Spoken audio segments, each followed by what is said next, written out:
Hi everyone, welcome back to my channel. I am Sean. Today I'm going to be reviewing another roadside attraction by Tom Robbins. Not Robbins, Tom Robbins. The book has a little tear in it. Okay, I think this book was my 11th least anticipated book on my 25 books to read in 2025 list. But I did rank it as a projected 3-star ranking, and so the backstory on this book is Tom Robbins is a local author. Like, he lives in the town I grew up in, and this book, Another Roadside Attraction, is actually like based on the street I live on, which is really weird and cool to read. And while I'm on that subject, I have a signed book by Tom Robbins right down here. Even Cowgirls Get the Blues, a signed paperback by Tom Robbins. I was going to display it, but when I was looking at it, there is like a naked woman on the cover. So I was like, I don't think I just want that staring at you guys. While I'm on that, before I forget, so the cover for this book, there is so much going on with it. There's a butterfly, there's a hot dog or a sausage, there's a guy with a mustache. I'm not sure exactly who that is supposed to be. There's some mushrooms on it, there's the little boy, there's a baboon, there's the main woman. It's just kind of cool just seeing how all those things in the book are on the cover. And that kind of tells you basically what this book is going to be like. This book has a ton of stuff. In fact, in the back of the book, there's like a review or whatever, a snippet of a review, and it says something like, "This book has everything." And that is pretty true. Okay, so I'm not sure exactly how much to tell about this book, but basically the plot about this book is, well, the main plot is basically the corpse of Jesus is brought to the United States, to Washington State, as part of this tourist attraction. But that doesn't actually happen until like 200 pages into the book. So that is something to be aware of. I was kind of hoping that would like happen a little bit sooner, just because I was kind of reading this book, waiting and waiting and waiting for it to get to that, but it just wasn't happening. It took almost 200 pages. So if that is the main plot of the book, you know, the corpse of Jesus, it doesn't really kick in until 200 pages in. So if you're reading this book, you have to be kind of aware of that. Like, if you're expecting just to read about this corpse of Jesus, you have to be aware it's not going to happen for a while.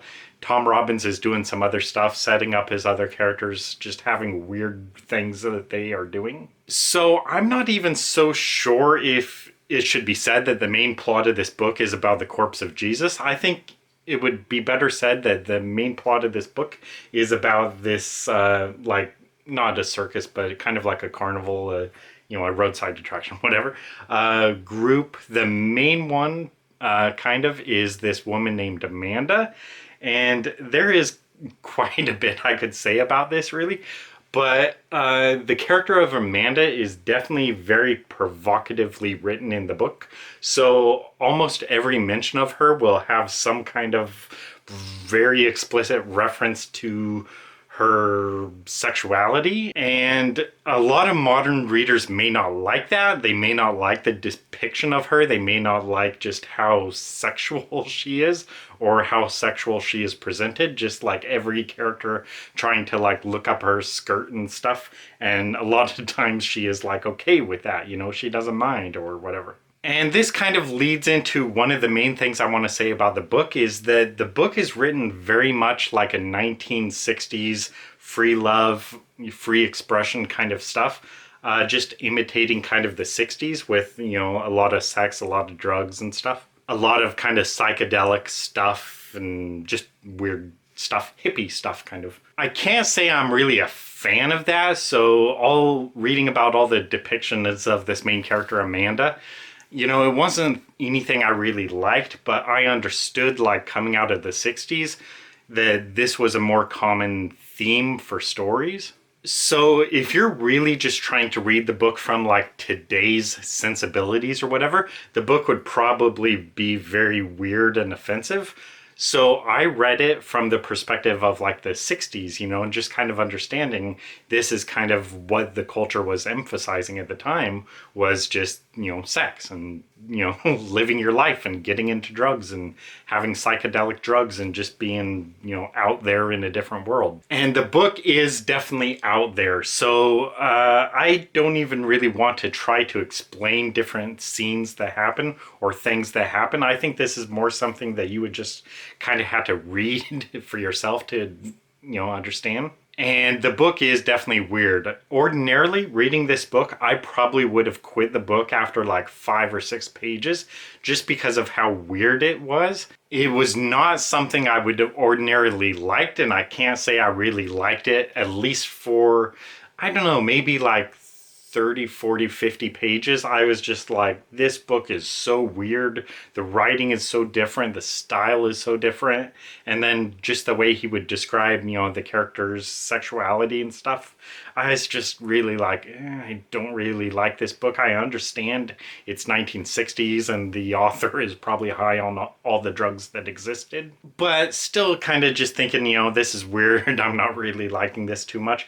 But I didn't want to have such a short leash with reading this year. I really want to give more of the books I read a chance, because no one really just wants to see videos where every book I just say, oh, it's boring, I hated it, People want to know more, what is good about the book or whatever. So I pressed on, I kept reading, also in part because Tom Robbins is a local author, so a lot of people may come into the bookstore and stuff looking for Tom Robbins books or interested in Tom Robbins. So I wanted to read it so I could talk with these people and say what my thoughts are on Tom Robbins, So I kept reading, and after, 50 pages or so, I kind of began to accept more of the writer's style, just the way the book is written. Something I also did not mention is, especially early on, a lot of the chapters are very short. So they may just be 2-paragraph chapters some of the times. I mean, sometimes there may be even just a sentence or two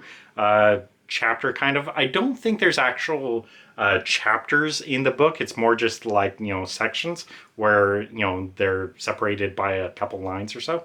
Oh, there are actually different parts of the book. So there is part 1, part 2, part 3, whatever.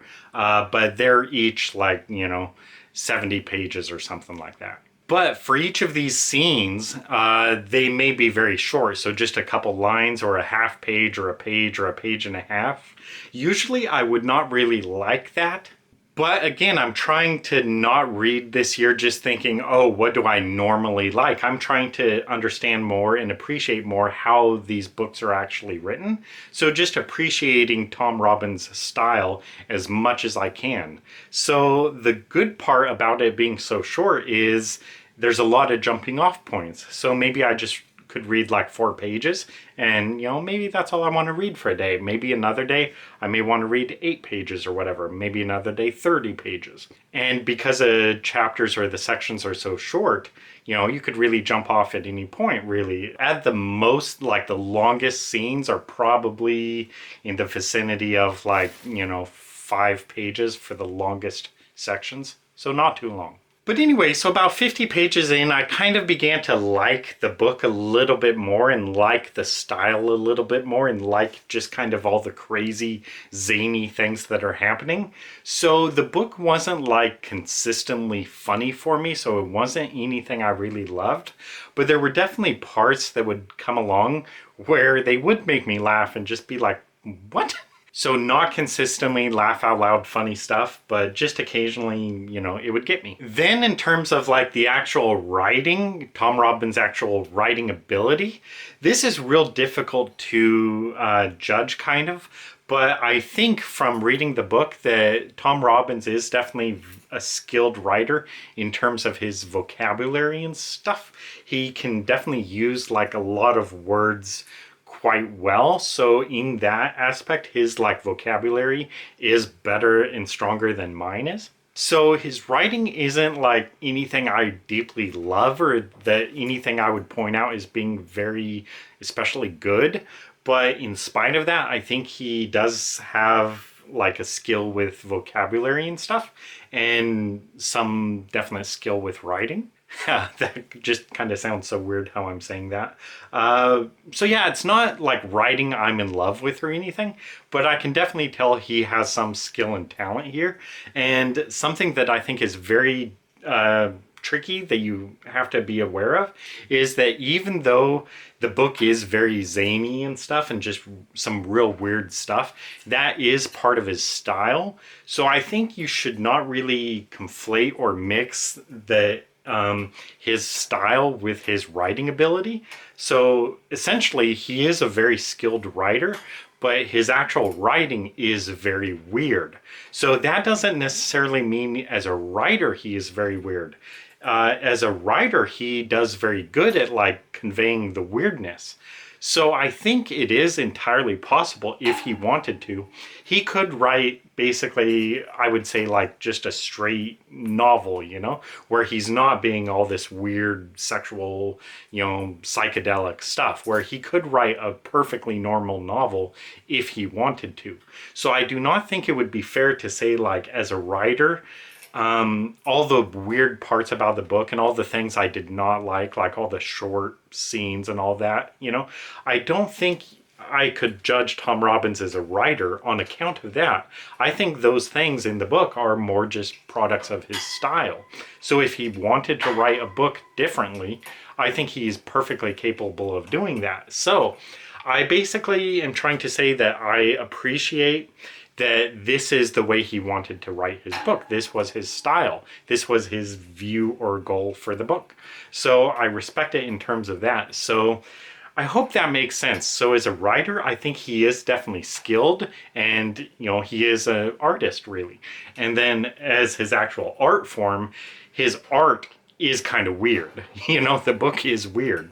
So hopefully that makes sense. A skilled artist with quite weird art, but that doesn't make him like any lesser of an artist, you know? I mean, of course you could say it makes him a better artist because he's able to come up with all this weird stuff. I guess lastly, the only thing to really say is that in terms of like, whether people will like this book or not, especially because of the like religious themes over the Jesus thing, I think it is very clear that he intended to kind of, I don't know how to say it exactly, but he was basically intending to kind of criticize Christianity with his book. And basically the idea behind it was, what if we actually found the body of Jesus? What would that do to Christianity? You know, basically proving it wrong, like proving the resurrection wrong and all that, proving the immortality of Jesus wrong.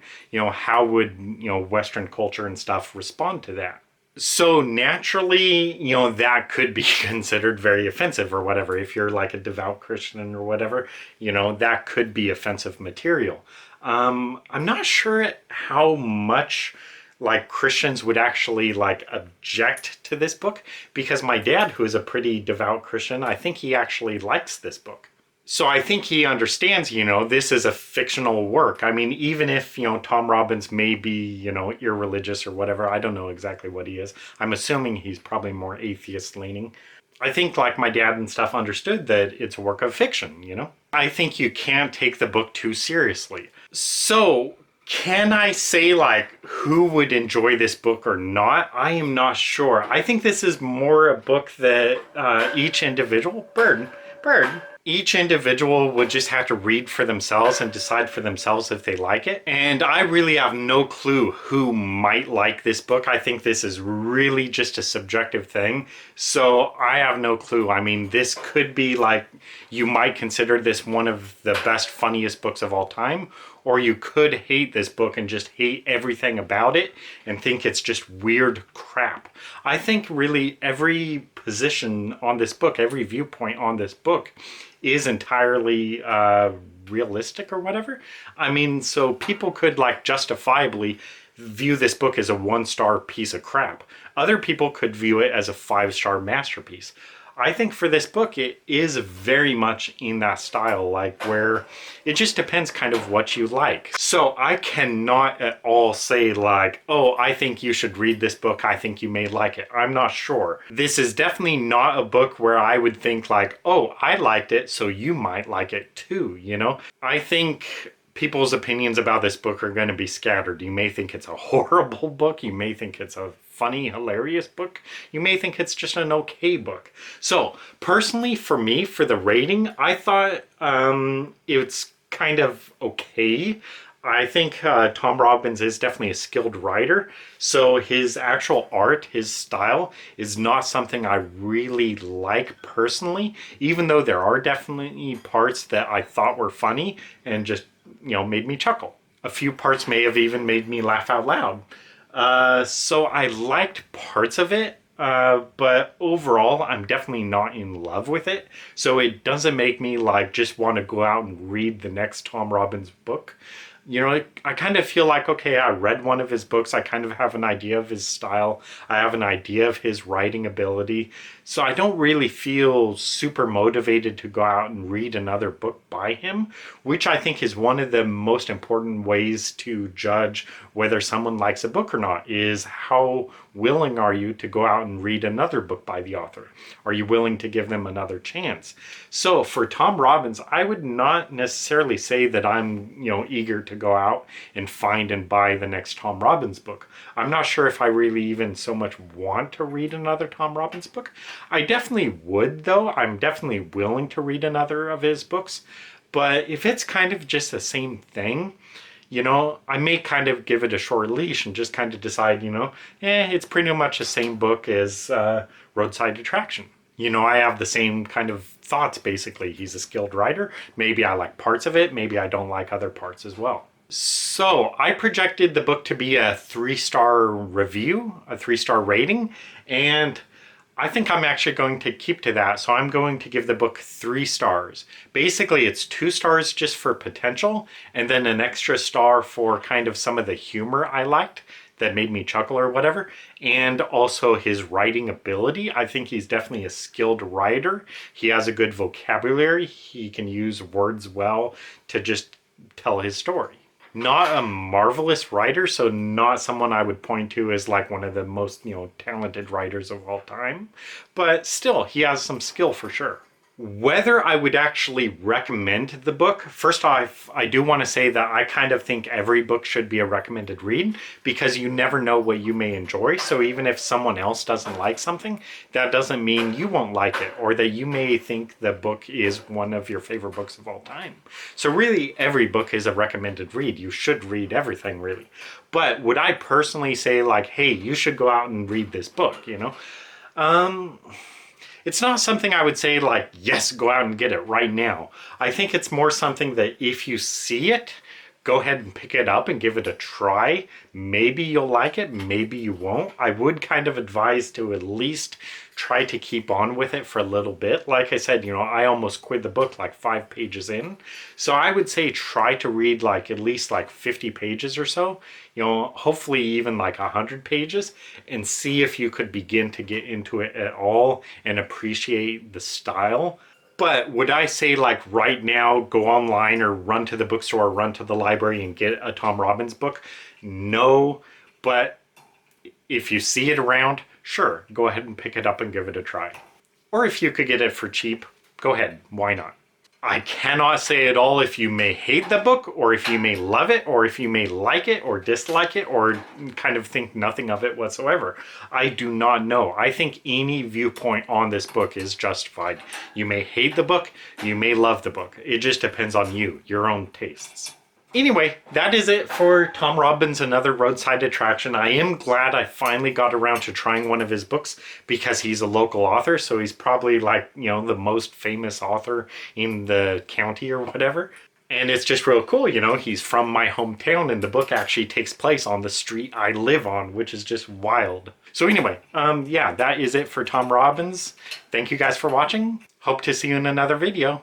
Oh, first, when I let Nibbler out of his cage, a lot of times I will say something to him, and the other day, about a week ago, he repeated that thing. And in the past week or so, he has said this phrase I don't know, 30 times or so. So Nibbler has expanded his vocabulary. He used to just be able to say, "Thank you, baby." But now he can say some other stuff. So I will close this out by showing you guys the audio of Nibbler's new expression. I'm not exactly sure if I like that he is saying this, but I do think it is very funny. So thank you guys for watching. See you in another video. Bye. Gotta go poopy. 4.